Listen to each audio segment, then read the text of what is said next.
Hello everyone, मैं स्वागत करती हूँ आप सभी लोगों का आपके अपने चैनल जीएस बाय शुभा में। तो कैसे हैं आप सभी लोग? मैं आशा करती हूँ आप सब लोग बहुत अच्छे होंगे, एकदम स्वस्थ होंगे। तो चलिए अब हम अपनी आज की पॉलिटी की क्लास पर आते हैं। सो गाइस, जैसे कि आप लोगों को पता ही है, पॉलिटी में जो हमारा टॉपिक चल रहा है उसका नाम क्या है? संघीय व्यवस्था यानी कि फेडरल सिस्टम।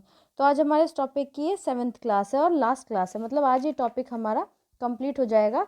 फिर कल हम ऐसा करते हैं, हम क्या केंद्र और राज्य के बीच में संबंध, मतलब एक केंद्र जो सेंट्रल होता है और जो स्टेट होता है, उन दोनों के बीच में रिलेशन किस तरीके से होते हैं, तो वो हम स्टार्ट कर देंगे, वो वाला टॉपिक। ठीक है, तो अब तक जितनी भी क्लासेस हो चुकी हैं इन टॉपिक से रिलेटेड या अदर जितने भी टॉपिक्स हैं उससे रिलेटेड, जिन लोगों ने नहीं किए हैं या जो इस चैनल पर पहली बार आए हैं, तो मेरी सभी से रिक्वेस्ट है एक बार आप उन क्लासेस को ज़रूर लीजिएगा। ठीक है, चलिए अब आज की क्लास की बात करते हैं। उससे पहले ये जान लेते हैं कि हमने कल क्या पढ़ा था। तो कल हम क्या पढ़ रहे थे? जो हमारी संघीय व्यवस्था है उसकी जो आलोचना है, उसकी जो क्रिटिसाइज़ किया गया उसको, उसके बारे में पढ़ रहे थे। तो मैंने बोला था कि अभी इसमें आगे भी रह रहा है, तो जहाँ तक हमने पढ़ लिया था उससे आगे का आज हम कंटिन्यू करेंगे। ठीक है, चलिए स्टार्ट करते हैं।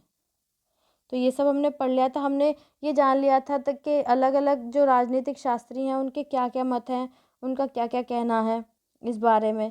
तो यहाँ तक हमने कर लिया था। अब हम जानेंगे कि इससे संबंधित जो केस हुए थे वो सुप्रीम कोर्ट में गए या अदर और भी जो भी चीज़ें हैं वो अब हम जानने वाले हैं। ठीक है, तो चलिए, तो इसमें एक केस आया था जिसको बोमई मामला में उच्चतम न्यायालय ने व्यवस्था दी कि संविधान संख्या, मतलब बोमई मामला एक केस था 1994 के अंदर आया था। तो उसमें जो हमारा सुप्रीम कोर्ट है, जो हमारा उच्चतम न्यायालय है, उसने क्या व्यवस्था दी कि जो संविधान है वो संघीय है और संघीय यह इसकी मूल विशेषता है। मतलब सुप्रीम कोर्ट ने ये बोला कि हम भाई, अभी तक तो हम ये पढ़ते आ रहे थे ना, कहीं संविधान को संघीय बताया गया है, कहीं एकात्मक बताया गया है, कहीं कुछ, मतलब लोगों ने क्रिटिसाइज किया है। अब हम क्या जानेंगे कि सुप्रीम कोर्ट ने क्या बोला। अब तक तो हम राजनीतिक शास्त्रियों के बारे में जानते आए हैं, जाना हमने कि उन लोगों का क्या क्या मत था, या फिर B.R. अम्बेडकर जो थे उनका क्या मत था। तो अभी तक तो हमने ये पढ़ा था, लेकिन अब हम केसेस के बारे में जानेंगे कि सुप्रीम कोर्ट का क्या मत रहा इससे संबंधित। ठीक है, तो जो एक केस आया था बोमई मामले के नाम से 1994 के अंदर, तो उसमें जो हमारा सुप्रीम कोर्ट है, उच्चतम न्यायालय ने व्यवस्था दी कि संविधान संघीय है। हमारा जो उच्चतम न्यायालय है उसने यह व्यवस्था दी कि हमारा जो संविधान है वो संघीय है और संघीय यह इसकी मूल विशेषता है। और संविधान का संघीय होना यह क्या है? संविधान की एक मूल विशेषता है। ऐसा किसने बोला? ऐसा हमारे सुप्रीम कोर्ट ने बोला एक केस के अंदर। ठीक है, चलिए आगे क्या हुआ आगे जानते हैं। यह महसूस किया गया कि संविधान की व्यवस्था के तहत राज्य की तुलना में केंद्र में बड़ी शक्तियां निहित हैं, और साथ ही साथ ये महसूस भी किया गया, यह फील किया गया कि जो हमारा संविधान है, संविधान की जो व्यवस्था है उसके तहत जो राज्य है, राज्य की तुलना में जो केंद्र है वो क्या है? बड़ी शक्ति निहित है। मतलब केंद्र में बड़ी शक्ति निहित है। कहने का मतलब ये है कि जो संविधान है, संविधान की व्यवस्था के तहत राज्य की तुलना में केंद्र में बड़ी शक्ति निहित है। मतलब हमारा जो सेंटर है, तो वो क्या है?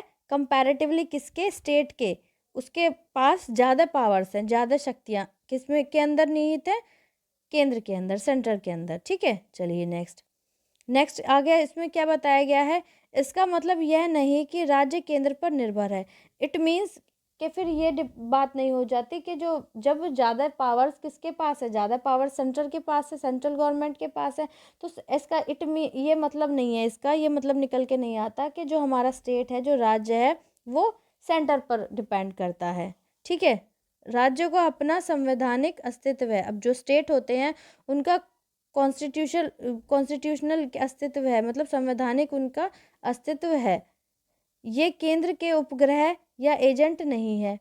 ये जो राज्य हैं, एक तरीके से हम कह सकते हैं कि ये केंद्र जो सेंटर है उसके उपग्रह या फिर एजेंट नहीं है, इस तरीके का काम नहीं करते। मतलब जैसे लोगों का कहना है कि राज्य क्या है, केंद्र के ऊपर ज़्यादा पावर्स हैं, तो तो राज्य केंद्र के ऊपर डिपेंड है। मतलब इस तरीके की जो भी व्याख्याएं हम अब तक पढ़ते आए हैं, ऐसे बोला था। तो फिर जब एक केस आया बोमई मामले के नाम से, तो उसमें हमारे सुप्रीम कोर्ट ने ये चीज़ें बोली कि क्या है, ज़्यादा पावर्स तो सेंटर के पास है, बट इसका मतलब ये नहीं निकल के आता कि जो स्टेट है वो, जो राज्य हैं, उनके ऊपर डिपेंड करता है। ठीक है, या फिर क्या है, उपग्रह या एजेंट है। ओके, चलिए आगे इसमें क्या कहा गया है, आगे बताया गया है अपने क्षेत्र में राज्य सर्वोच्च है। अगर अपना एरिया वाइज देखा जाए तो स्टेट जो है वो सर्वोच्च है। यह तथ्य कि आपातकाल के दौरान राज्य पर केंद्र अभिभावी होगा संविधान के आवश्यक संघीय रूपों को प्रभावित नहीं करता। अब एक तथ्य है कि जब इमरजेंसी का टाइम होता है तो जो हमारे राज्य होते हैं, जो स्टेट होते हैं, वो एक तरीके से केंद्र पर अभिभावी हो जाते हैं। तो इसका मतलब ये बिल्कुल भी नहीं है कि जो संघीय स्वरूप है उसका राज्यों का मतलब जो हमारे संविधान का जो संघीय स्वरूप है वो इसको इफेक्ट करेगा। इसका मतलब ये बिल्कुल नहीं है। वो बात अलग है कि इमरजेंसी के टाइम पर जो केंद्र ज़्यादा पावर में आ जाती है, मतलब सारी चीज़ें केंद्र के पास ही हो जाती है, केंद्र जो डिसीजन ले सो सही। तो इसका मतलब ये बिल्कुल नहीं है कि जो संविधान है आवश्यक संघीय रूप को प्रभावित, मतलब उसकी जो संघीय रूप है उसको प्रभावित नहीं करता, मतलब इस बात से उसका कोई लेना देना नहीं है। ओके, चलिए नेक्स्ट है, ये अपवाद है कि अपवाद नियम नहीं है। मतलब ये भी एक अपवाद है इसमें कि इसमें कोई अपवाद नियम नहीं है। यह कहना उचित होगा कि भारतीय संविधान में संघीय स्वरूप केवल एक प्रशासनिक सुविधा मात्र नहीं है। अब यह कहना ठीक रहेगा, उचित होगा कि जो भारतीय संविधान, जो इंडियन कॉन्स्टिट्यूशन है, उसमें संघीय स्वरूप केवल एक प्रशासनिक सुविधा मात्र नहीं है। ठीक है, ये नहीं है कि प्रशासन करने के लिए है, प्रशासनिक सुविधा के हेतु है, ऐसा कुछ नहीं है। बल्कि यह नियम है कि हमारी वास्तविकताओं को अपनी प्रक्रियाओं और मान्यताओं का परिणाम, बल्कि एक क्या है, एक नियम है। क्या, कौन सा नियम? हमारी जो वास्तविकता है उनको क्या है, अपनी प्रक्रियाओं और मान्यताओं का परिणाम। ओके, ऐसा किसने बोला, ये व्यवस्था किसने दी? हमारे सुप्रीम कोर्ट ने दी। चलिए आगे जानते हैं। आगे इसमें बताया गया है, वास्तव में भारत में संघीय व्यवस्था अग्रलिखित दो संघर्षों के बीच सहमति का प्रतिनिधित्व करती है। अगर रियलिटी में देखें तो जो संघीय व्यवस्था है, फेडरल सिस्टम जो है, वो अब जो हम पढ़ेंगे दो संघर्षों के बीच सहमति का प्रतिनिधित्व करती है। अब वो बात कौन सी दो हैं? तो पहली है सामान्यतः शक्तियों का विभाजन, जिसके अंतर्गत राज्य स्वतंत्र होते हुए अपने कार्य करते हैं। सबसे पहले ये है कि जो पावर्स का डिस्ट्रीब्यूशन है, जो शक्तियों का विभाजन है, उस जिसके अंतर्गत क्या है, जो राज्य हैं वो स्वतंत्र होते हुए अपना कार्य करते हैं, मतलब फ्रीडमली अपना कार्य करते हैं। आगे दूसरा क्या है, राष्ट्रीय एकता की आवश्यकता एवं विशेष परिस्थितियों के तहत एक मजबूत संघीय सरकार। और दूसरा ये बढ़ता है कि जो राष्ट्र है, राष्ट्रीय एकता की जब आवश्यकता होती है या फिर विशेष परिस्थिति के तहत क्या है, एक संघीय सरकार भी है, मतलब ये भी कहा गया। चलिए नेक्स्ट आगे जानते हैं। आगे इसमें क्या बताया गया है कि जो भारतीय राज्य पद्धति है, भारतीय राज्य पद्धति के निम्नलिखित कार्य संघीय व्यवस्था के धोतक है, ये ध है, ठीक है। तो वो किस तरीके से धोतक है? पहला क्या आता है, पहला इसमें बताया गया है राज्यों के बीच क्षेत्रीय विवाद। उदाहरण के लिए जैसे हो गया कि महाराष्ट्र और कर्नाटक के बीच बेलगाम मसले पर। दूसरी बात आती है कि नदी जल बंटवारे को लेकर राज्यों के बीच विवाद, जब जैसे नदी का जल है उसके बंटवारे को लेकर राज्यों के बीच में क्या है, विवाद। तो उदाहरण के लिए कर्नाटक व तमिलनाडु के मध्य कावेरी जल पर, मतलब कर्नाटक और तमिलनाडु के बीच में जो कावेरी नदी बहती है तो उस पर क्या है, जल विवाद को मतलब जल से रिलेटेड विवाद है। फिर नेक्स्ट क्या आता है, क्षेत्रीय दलों का उद्भव और उनका सत्ता में आना। अब जो क्षेत्रीय दल हैं, ठीक है, तो उनका क्या है, उनका उद्भव होना और सत्ता में आना, जैसे आंध्र प्रदेश हो गया, तमिलनाडु हो गया, ये सब हो गए।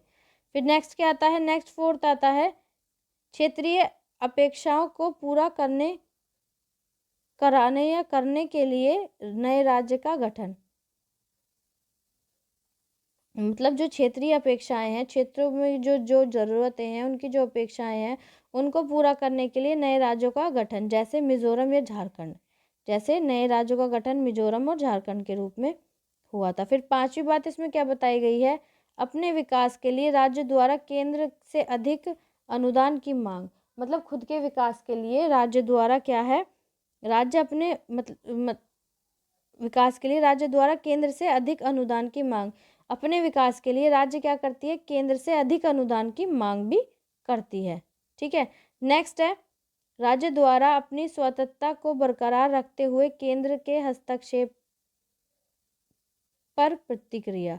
जो राज्य है, राज्य के द्वारा अपने उनके जो स्वतंत्र है उसको बरकरार, स्वतंत्रता है उसको बरकरार रखने के लिए क्या है या फिर रखते हुए केंद्र के जो हस्तक्षेप हैं उन पर प्रतिक्रिया। फिर लास्ट क्या आता है, लास्ट आता है उच्चतम न्यायालय द्वारा कुछ व्यवस्थाओं का सीमांकन लागू करना। मतलब हमारा जो सुप्रीम कोर्ट है उसके द्वारा कुछ सीमाओं का क्या करना, कुछ व्यवस्थाओं का सीमांकन लागू करना। जैसे केंद्र द्वारा अनुच्छेद 356 का प्रयोग, जिसको हम राष्ट्रपति शासन के, राज्य में क्या है राष्ट्रपति शासन के नाम से जानते हैं। ठीक है, तो आपने ये भी पढ़ लिया होगा कि आलोचना लोगों ने किस तरीके से करी, और हमने ये भी जान लिया कि क्या इसमें सही बात है और क्या इसमें गलत बात है। तो आई होप आपको ये जो हमारा फेडरल सिस्टम है, संघीय व्यवस्था वाला जो चैप्टर है, ये आपको अच्छे तरीके से समझ आ गया होगा। ठीक है, समझ आया है, नहीं आया है? अगर आया है तो प्लीज़ आप क्लास को लाइक ज़रूर कीजिएगा और बच्चों तक भी शेयर कीजिएगा। और अगर नहीं समझ आया तो प्लीज़ आप कमेंट में बताइएगा, मैं कोशिश करूँगी नेक्स्ट टाइम और अच्छे तरीके से आपको एक्सप्लेन करूँ। ठीक है, तो आज की क्लास इतनी ही रखते हैं। अगर आप इस चैनल पर नए हैं, पहली बार आए हैं, तो प्लीज़ चैनल को सब्सक्राइब ज़रूर कीजिएगा और बेल आइकन को भी प्रेस कीजिएगा, ताकि जब मैं वीडियो अपलोड करूँ तो आप लोगों तक नोटिफिकेशन आ जाए और आप लोग अपनी पढ़ाई को कंटिन्यू कर सकें। ठीक है, सो आज के लिए इतना ही। अब मिलते हैं कल की क्लास में, तब तक के लिए थैंक यू वेरी मच।